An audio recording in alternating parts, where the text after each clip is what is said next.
Mesdames, Messieurs, bonjour. Voilà, j'ai le grand honneur et le plaisir d'accueillir mon frère, le président Mahama, que j'appelle affectueusement John le Fort. parce que Mahama s'appelle John, et avant lui, c'était quoi? John Atta Mills. Avant John Atta Mills, c'était John Kufuor. Et avant lui, c'était John Rawlings. Chers amis, chers frères, je suis heureux, comme vous le voyez, de vous accueillir à nouveau en Côte d'Ivoire, chez vous, à l'occasion de la visite d'amitié et de travail que vous avez bien voulu décider d'effectuer en Côte d'Ivoire. Je vous souhaite à vous-même, ainsi qu'à la délégation qui vous accompagne, le traditionnel Akwaba en terre ivoirienne. Et je vous demande de transmettre mes chaleureuses félicitations à Madame Mahama. Je voudrais vous réitérer mes félicitations suite à votre accession à la magistrature suprême de votre beau pays, de votre grand pays, le pays voisin de la Côte d'Ivoire, une grande locomotive de la sous-région ouest-africaine. Et vous souhaitez plein succès dans vos fonctions. Je remercie pour l'accueil que vous avez réservé au vice-président Tchemoko Kone lors de votre investiture le 16 janvier dernier. Et, Monsieur le Président, chers frères, la Côte d'Ivoire et le Ghana sont des pays frères, des pays amis qui entretiennent des relations excellentes et historiques. Dans ce cadre, vous aviez tenu à effectuer votre premier voyage à l'extérieur en Côte d'Ivoire au lendemain de votre élection. Malheureusement, cela n'a pas été possible en raison de mon indisponibilité. Je tiens donc à vous réitérer mes sincères remerciements pour ce privilège que vous avez voulu accorder à la Côte d'Ivoire et qui témoigne de l'intérêt que vous portez à la coopération entre nos deux pays. Je vous remercie également d'avoir effectué le voyage en Côte d'Ivoire à l'occasion des obsèques de mon aîné Henri Konan Bédié. Vous étiez particulièrement venu nous présenter vos condoléances, aussi bien à moi-même qu'à la famille du président. Monsieur le Président, nous venons d'avoir un excellent entretien au cours duquel nous avons abordé des sujets d'intérêt commun, notamment dans le domaine de la défense, de la sécurité, de l'économie du cacao, dont nous sommes les premiers producteurs, plus de 60% de la production mondiale, des mines et de l'énergie, ainsi que les grands chantiers de la CEDEAO, tels que le corridor Abidjan-Lagos ou encore la monnaie commune, l'ECO.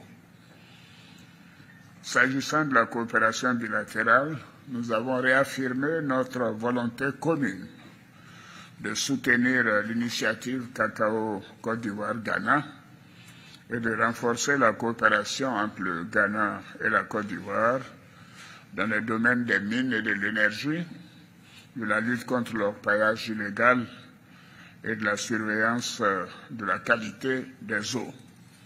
Parce qu'évidemment, ces rivières qui traversent nos deux pays ont des conséquences néfastes pour les populations du Ghana et de la Côte d'Ivoire.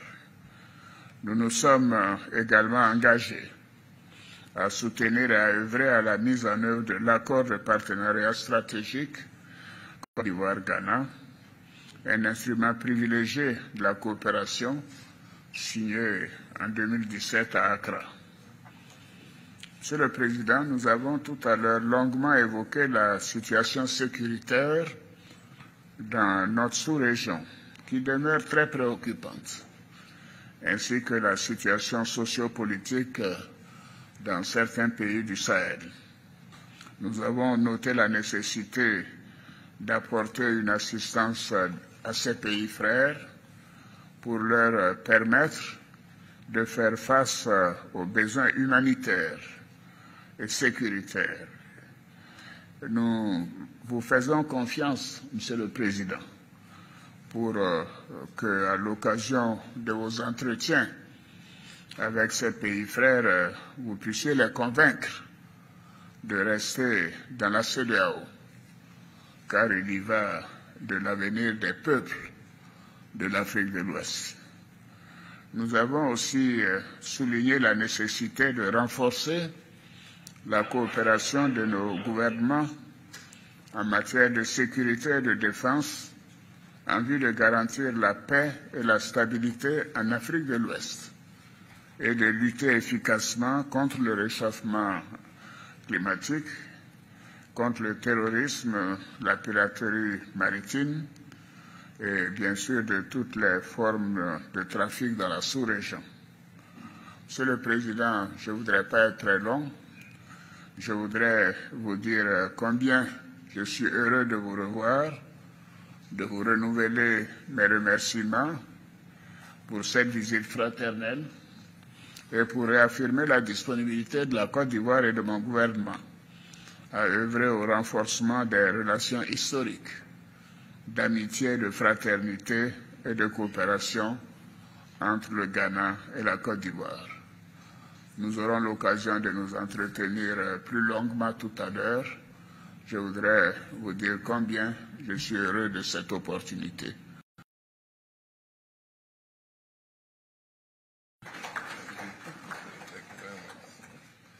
Thank you very much, Mr. President.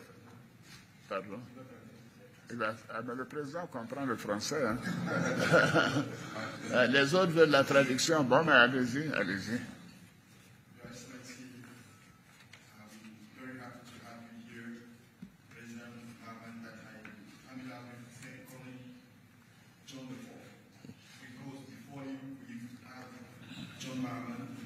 John before, John Rollins, and you are number 4.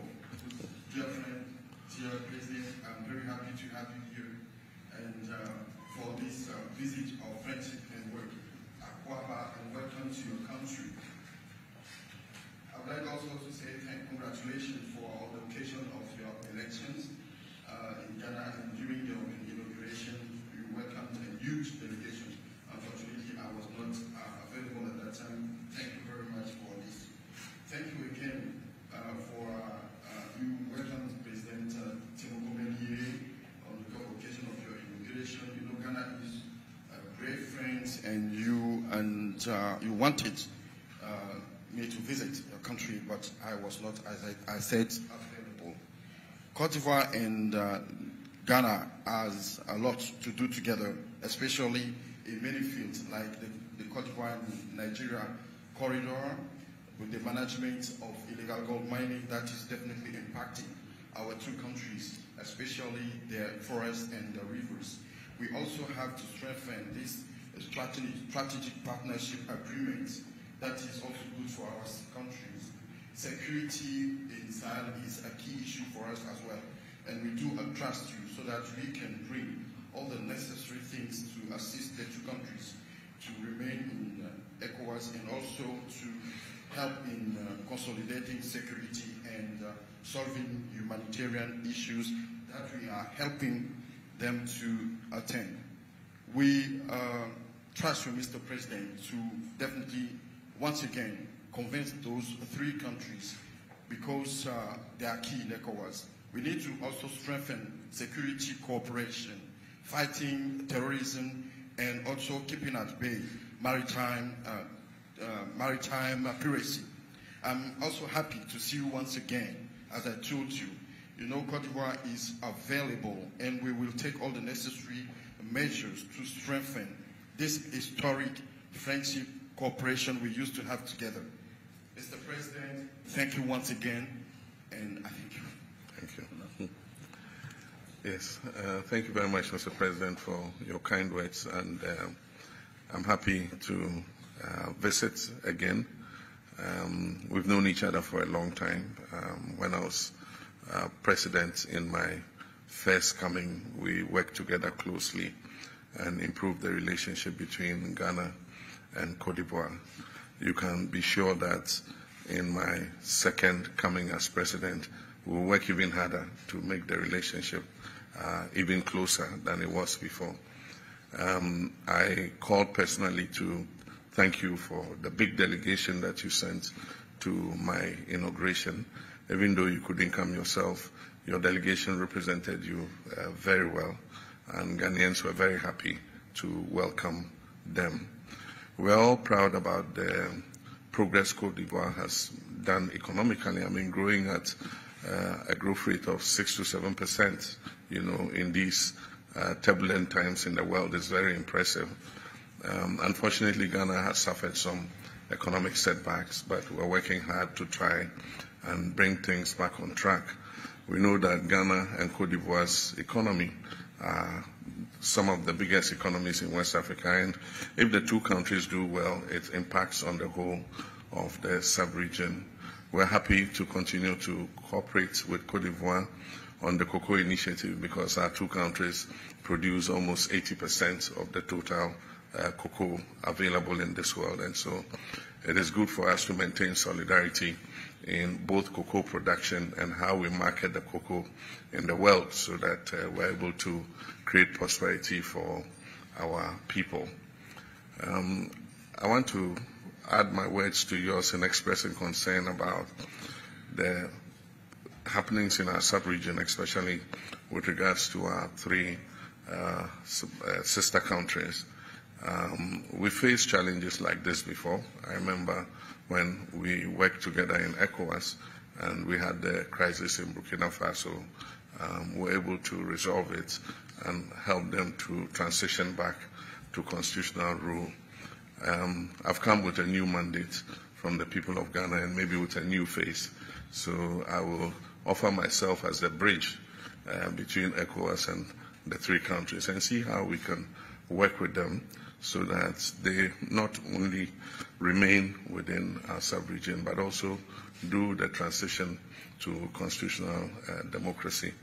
Incidentally, I have a pending trip to the three countries, and so when I go, I'll mention my discussions with you and how concerned all of us are about the situation in their countries so that we can get an early resolution to the crisis that we are facing. We're prepared to help them to fight terrorism, because in Africa, we all know that when your neighbor's house is on fire, you have to help him to quench it before it spreads into your own compound. And so we'll continue to stretch out a hand of friendship to the three sister countries so that we can continue to work together. God did not put us in this sub-region together for nothing. He put us for a purpose. And our people are the same. Our people straddle our borders, and we're one and the same people, and so there's no reason why we cannot work together. I've noted your concern about the issues of climate change, because climate does not respect borders. We share the same climate, and so whatever we do in destroying the climate in Ghana affects Cote d'Ivoire, and the same thing vice versa. And so we note our responsibility on our side to halt the destruction of our forests by illegal gold mining. We call it galamsey in Ghana, and already my government has started to do an effort towards restoring the 44 forest reserves that have been invaded by these gold miners. Our strategy is first to get them out of the reserves and then start the work towards restoring the forest reserves. We also take note of the destruction of our water bodies, and some of these water bodies we share with you. And so if they are being polluted on the Ghana side, they affect Cote d'Ivoire. And so I note your concern, and we'll do everything in our power to try to stop what is happening. I'm happy to meet with you again. The relations between Ghana and Cote d'Ivoire are historical, and I think that we can work to even make them stronger in terms of trading amongst ourselves. Now we have the African Continental Free Trade Area, and so we can expand the goods and services that we exchange ourselves using the African Continental Free Trade Area, which is headquartered in Ghana at the moment. But I just want to give my best regards to you and also to extend my regards to Madame Dominique and to extend the regards of my wife Lodina to Madame Dominique and say that she's willing to come and visit her at the earliest possible opportunity. And so I thank you very much once again for the warm welcome we have received since we came here.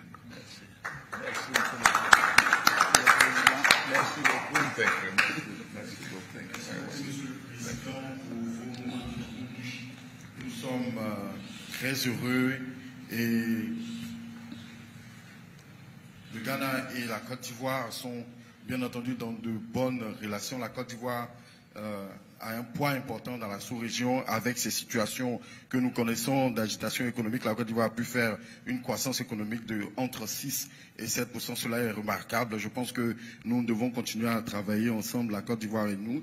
J'ai noté, bien entendu, Monsieur le Président, les préoccupations que vous avez énumérées, notamment le problème de nos pays frères de l'AES que nous allons essayer de traiter de la meilleure manière parce qu'en Afrique, nous avons ce dicton qui dit que lorsque la maison de votre voisin brûle, vous ne vous réjouissez pas, mais vous aidez plutôt à atteindre le feu afin qu'il n'atteigne pas votre maison. Le Ghana et la Côte d'Ivoire sont un même peuple. Nous voulons travailler à changer les choses. Surtout aussi, Monsieur le Président, lorsque vous parlez de l'orpaillage clandestin, j'ai pris note parce que cela impacte nos deux pays. Surtout qu'au Ghana, nous avons 44 réserves de forêt qui ont été touchées et surtout aussi nos réserves d'eau qui sont impactées par l'effet de l'orpaillage clandestin. Cela impacte et produit aussi des effets du changement climatique sur nos deux pays parce que le climat en Côte d'Ivoire et le climat au Ghana sont les mêmes. Monsieur le Président, je voudrais donc aussi, à la suite de ce que je viens de dire, encourager nos relations puisque la Côte d'Ivoire et le Ghana sont impliqués dans cette zone de libre-échange qu'est la ZLECAf, dont le siège est au Ghana. Nous pensons que nous pouvons continuer à renforcer la coopération dans ce sens-là pour le bien-être de nos deux pays. Je voudrais, par ma voix à présent, vous transmettre les salutations de tout le peuple ghanéen, à vous-même et à votre épouse, Madame Dominique Ouattara. Mon épouse également me charge de lui adresser ces salutations. Elle espère pouvoir lui rendre visite très bientôt. Je voudrais vous remercier encore une fois pour l'accueil chaleureux qui nous a été réservé depuis notre arrivée, Monsieur le Président. Merci encore une fois pour votre accueil. Merci beaucoup. Merci. Bien, est-ce qu'il y a des questions? Vous devez avoir faim, je pense qu'il n'y a pas de questions. Ah, il y a des questions. Bonjour, messieurs les présidents. Pierre Donadieu de l'agence presse à Abidjan. Ma première question pour le président ghanéen. Est-ce que vous pensez qu'il y a encore une possibilité de ramener les pays de l'AES dans la CEDEAO? I can translate in English if you want directly. Do you think there is still a possibility to bring AES countries back in ECOWAS? And my second question for both of you, pour les deux présidents, est-ce que vous êtes inquiets des coupes américaines dans les budgets sur la sécurité de la Côte d'Ivoire et du Ghana, pour les dépenses militaires notamment? Are you worried of the US cuts in aid for military aid, for example, for the security of your borders? Merci beaucoup. Monsieur le Président, je vous laisse commencer. Can you repeat the question? Yes, the question from the list was, Mr. President, do you think that we still have a chance to bring back the three sister countries of AES to ECOWAS? Yes, why not? Never say never. I believe that there's always a possibility to be able to reassure them that, ECOWAS is a committee of nations that covers our entire sub-region, and ECOWAS is beneficial to all our countries. They are better as part of the 15 than only as 3 countries. And so I do think that we must maintain continuous engagement with them, and we just remain hopeful that eventually we should be able to surmount the differences. There's more that unites us than what divides us in terms of trade, in terms of our people. There are many people from the 3 countries residing in our countries, in Cote d'Ivoire and in Ghana. We have Malians, we have Nigerians, we have Burkinabes, and our ethnic groups even straddle the borders. And so there's more that unites us than divides us. And so we're hopeful that, they'll realize that being part of 15 is better than being part of 3. Oui, bien sûr, pourquoi pas. Je dirais qu'il y a toujours la possibilité de ramener nos pays frères à la maison. Et il est bon de rester dans un groupe de 15 que de rester dans un groupe de 3. Il y a toujours des possibilités. Ce sont des pays qui comptent dans la sous-région et la sous-région a une importance pour ces pays-là dans la mesure où il y a des populations de ces pays qui sont en Côte d'Ivoire. Il y a aussi des populations de ces pays-là qui souffrent sur les lignes de frontières et je pense qu'il y a toujours des choses à faire parce qu'il y a un intérêt économique à gagner dans la CEDEAO. Comme je l'ai dit, il est toujours bon de rester dans un groupe de 15 plutôt que de rester dans un groupe de 3. And there was another. La deuxième question. The second one. The second question was, Mr. President, what is your take regarding the cuts in the defense budget from USA? If I captured the question with me. Okay, from the U.S. I think that U.S. has a right to decide who it wants to cooperate with. And so if it decides that it's cutting assistance to countries in its strategic interest, it has the right to do so. But then we also have the right to learn to look after ourselves. I know about the cuts in U.S. aid, and we're presenting our budget in March.